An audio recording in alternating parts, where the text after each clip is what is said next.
à l'angoisse de la page blanche, surtout quand on a une présentation importante qui arrive. On connaît tous ça. Et si, tout d'un coup, l'intelligence artificielle pouvait transformer ce stress en quelque chose de créatif, et même de rapide? C'est exactement la promesse d'outils comme Tome, et aujourd'hui on va creuser un peu pour voir ce qu'il y a derrière. Alors, voilà comment on va procéder. D'abord, on va parler du problème de base. Pourquoi c'est si galère de faire une bonne présentation? Ensuite, on découvrira la solution. Tome, on verra comment ça marche concrètement en quelques clics, puis on analysera ses forces, mais aussi les points auxquels il faut faire attention, et on finira en se demandant si l'IA est vraiment en train de devenir notre nouvel assistant créatif. Allez, c'est parti.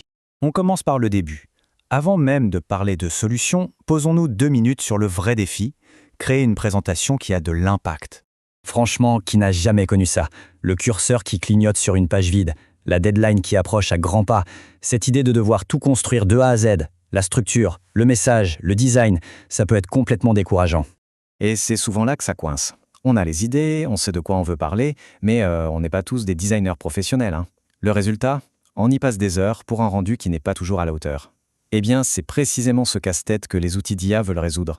Face à ce problème, une nouvelle génération d'outils débarque. Et l'un des plus intéressants du moment s'appelle Tome. Alors voyons un peu ce qu'il a dans le ventre. Le voici, Tome. C'est une plateforme qui utilise l'IA pour automatiser la création de présentations. L'objectif est simple, nous aider à générer des diaporamas qui ont l'air pro, mais sans y passer des jours. Beaucoup le décrivent comme un vrai game changer. Et ce qui est vraiment intéressant avec Tome, c'est sa philosophie. Il faut bien comprendre que ce n'est pas juste un autre concurrent de PowerPoint, non. Ici, l'accent est mis sur le storytelling. L'idée, ce n'est pas juste d'aligner des points sur une slide, c'est de construire une histoire, un récit cohérent qui captive l'audience. Et cette approche, visiblement, elle séduit pas mal de monde. Ça va des équipes marketing qui doivent créer des pitchs percutants, aux consultants, en passant par les freelances, les créateurs et même les profs et les étudiants. Bref, c'est un outil très polyvalent.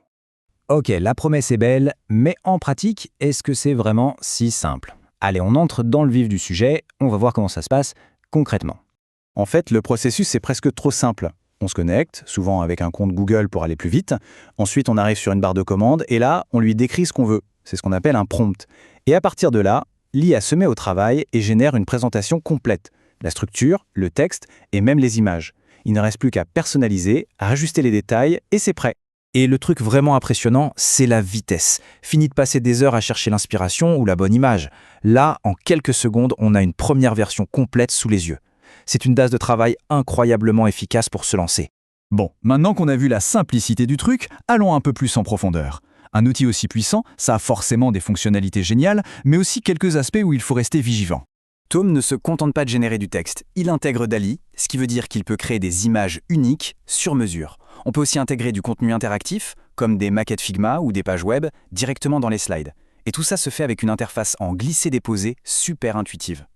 Donc si on fait le bilan, d'un côté, les avantages sont clairs. Un gain de temps énorme, un vrai coup de pouce pour la créativité et c'est accessible à tout le monde. Mais attention, de l'autre côté, il y a des choses à savoir. Le contenu généré par l'IA n'est pas parfait. Il peut y avoir des erreurs, un manque de nuances. Bref, la relecture par un humain reste absolument essentielle.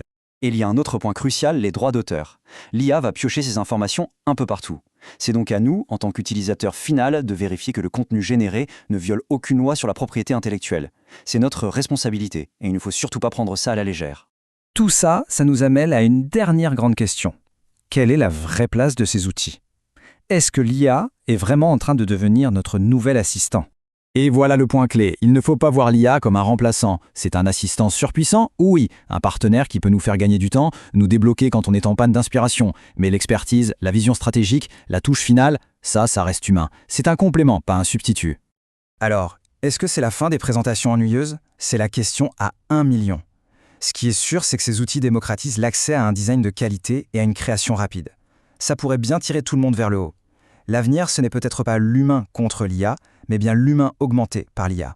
Une évolution passionnante à suivre de très près.